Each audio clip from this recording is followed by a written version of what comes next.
দক্ষিণ দিনাজপুরে ফের গ্রেপ্তার দুই হেভিওয়েট তৃণমূল নেতা।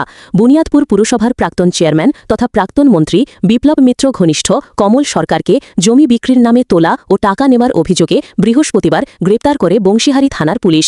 স্থানীয় ব্যবসায়ী উপেন্দ্রনাথ সরকারের লিখিত অভিযোগের ভিত্তিতে তাকে গঙ্গারামপুর মহকুমা আদালতে তোলা হলে বিচারক ৩ দিনের পুলিশি হেফাজতের নির্দেশ দেন।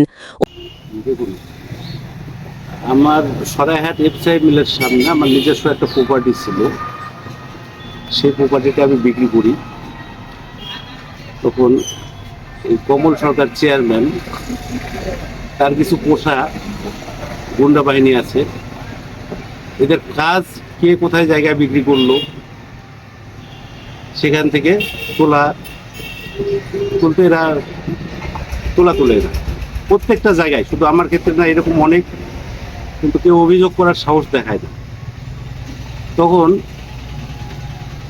আমি সেই তোলায় ওরা আমার কাছে 25 লক্ষ টাকা দাবি করে।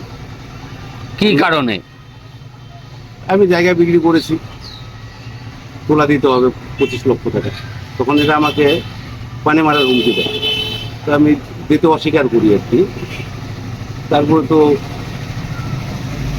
বাধ্য হয়ে এমন একটা পরিবেশ তৈরি করে ফেলে, আমার ছেলেকে তুলে নিয়ে যাবে, আমাকে মেরে ফেলবে। তখন প্রাণ ভয়ে আমি 14.5 লক্ষ টাকা এই মাফিয়াদের দিই, এবং পরবর্তীতে কমল সরকার আরও 1 লক্ষ টাকা আমার কাছ থেকে নেয়। করা হয়েছে। পাশাপাশি জেলা পরিষদের যিনি কর্মদক্ষ রয়েছেন, ডাকু বলে পরিচিত, তাকে গ্রেপ্তার করা হয়েছে।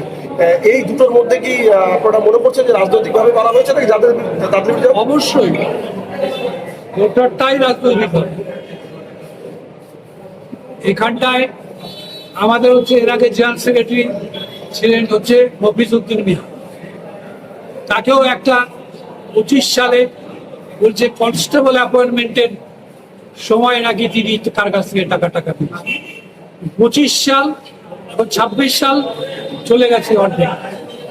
তারপরে হচ্ছে অভিযোগ আসবে, তার আগে কেউ অভিযোগ করলো না, কিচ্ছু করলো, এবং সেখানটায় তাকে গ্রেপ্তার করে বাড়ির থেকে নিয়ে চলে আসা।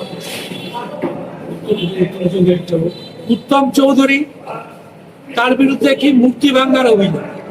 আরে মূর্তিটা তো ওই বসিয়েছে, টাকা নিয়ে কিনে এনে মূর্তি বসিয়েছে, তো সেখানটায় তাকে উল্টা কেস দিয়ে ঢুকিয়ে দেওয়া। এগুলো যেগুলো চলছে, আমরা এগুলো দৃষ্টি আকর্ষণে নিয়ে আসবো। জেলার যারা আমাদের জেলার মূল যারা প্রশাসক আছেন তাদের, এবং আমরা বিচার চাইব ওনাদের কাছে। আমরা দেখছি তারপরে কি হচ্ছে না। অন্যদিকে জেলা পরিষদের জনস্বাস্থ্য কর্মাধ্যক্ষ কৌশিক মাহাতো ওরে ডাকু এবং তার 2 সহযোগী দিবাকর দাস ও মাসুদুর রহমানকেও গ্রেপ্তার করেছে পুলিশ। বালুরঘাটের এক ঠিকাদারের অভিযোগ, জেলা পরিষদের বিভিন্ন টেন্ডারে তোলাবাজি ও হুমকি দিত তারা। দীর্ঘদিন পলাতক থাকার পর বারাসাত থেকে তাদের গ্রেপ্তার করা হয়েছে। শুক্রবার তাদের বালুরঘাটে আনা হচ্ছে।